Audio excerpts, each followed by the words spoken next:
Okay, welcome to my newest project. This is a 1966 Corsa with factory air. Everything is still completely intact on the engine and car. Nothing that came on the car has been removed. There are some sins on various places on it. However, overall the car is completely intact. There's no real serious rust on the car, including the windshields. There's some light surface rust around the corners. There's a couple of spots on them, but not as bad as many have seen. There's a lot of surface rust on the car. However, like I said before, the car is completely intact, just like it came from the factory. There's some unusual rust areas. I find it interesting that this area is rusted pretty bad, and yet the front windshield frame doesn't really reveal any serious rust. The top of the car has a lot of surface rust because it's been stored or left more or less abandoned in a wrecking yard for the last 20 years. I find it interesting that even though it was outside, it seemed to be fairly intact. Well, that's always fun. Let me move this. I can't hardly see too much of it there, but the trunk is perfect. No rust in there. There's a little bit of sins on the very front of the car where somebody messed with it. The bumpers are decent, but not perfect. The lower valance is not rusted and is straight. The front fender, of course, has a little whiskey ding there. And it also has similar rust on this side and onto the door. But again, there's not a lot of rust up on the top of the car or around the windshield.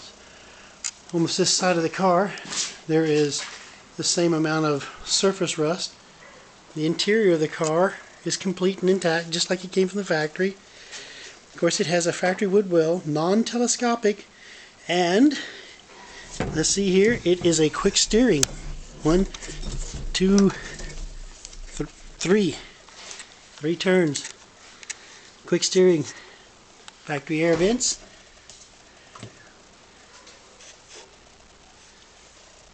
All the interior panels are pretty decent. Of course, the driver's seat appears to have deteriorated a fair amount. The passenger seat, of course, is intact, in good shape.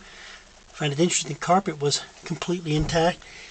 It had some color fade wherever it was exposed to light, but the stuff on the floor and the seat, there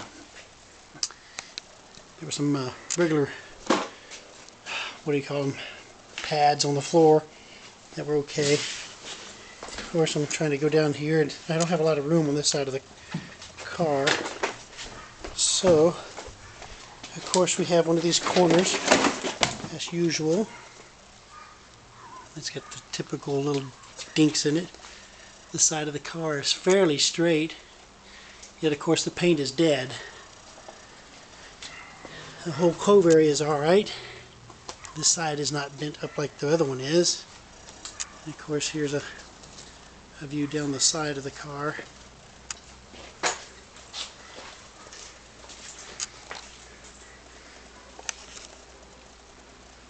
Of course, you can see the hood is straight, and yet just has the light surface rust. The paint has died on it. I'm not sure if it's original paint dyed or a second paint job or what, but it's hard to see. It's pretty thin. And then of course, I don't know if you can see this, but there's the tag.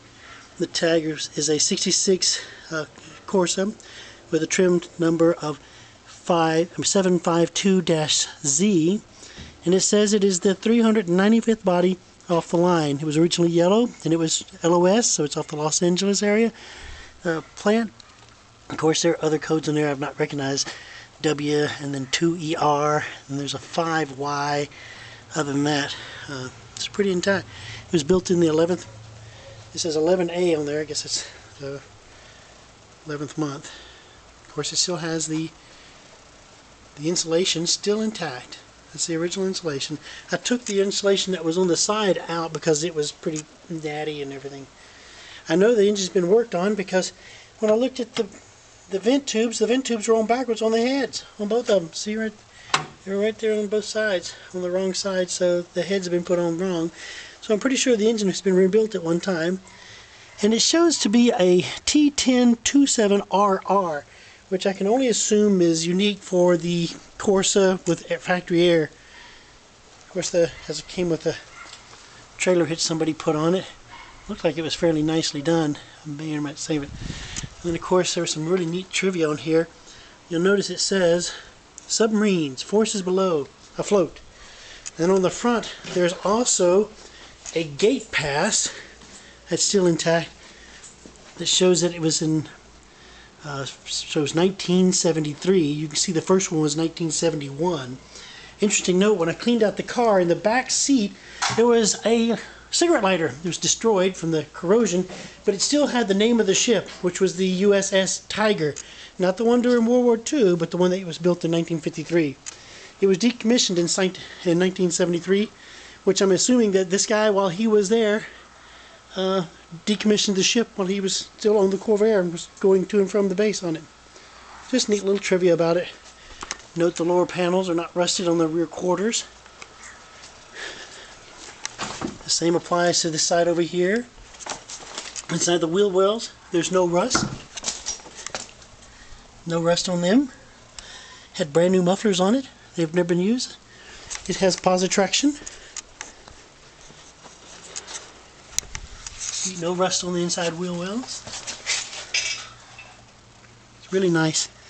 It's going to be a nice project car. I'm planning to completely restore it to original specs. Yellow. It also has a factory AM/FM stereo. I said, well, stereo. I doubt they were stereo. But there it is. Click. AM/FM. Very cool. Factory air. Quick steering. Wood wheel. Non-telescopic though. The car is completely original. Rear view mirror is perfect without fading. The dashboard has a crack in it, but it was just a rare find. I couldn't turn it down, even though I've got 2 Corvairs already. I couldn't say no. Well, this is my new project. I just thought I'd do a quick little photo op on it and share it. Thanks, guys. See ya.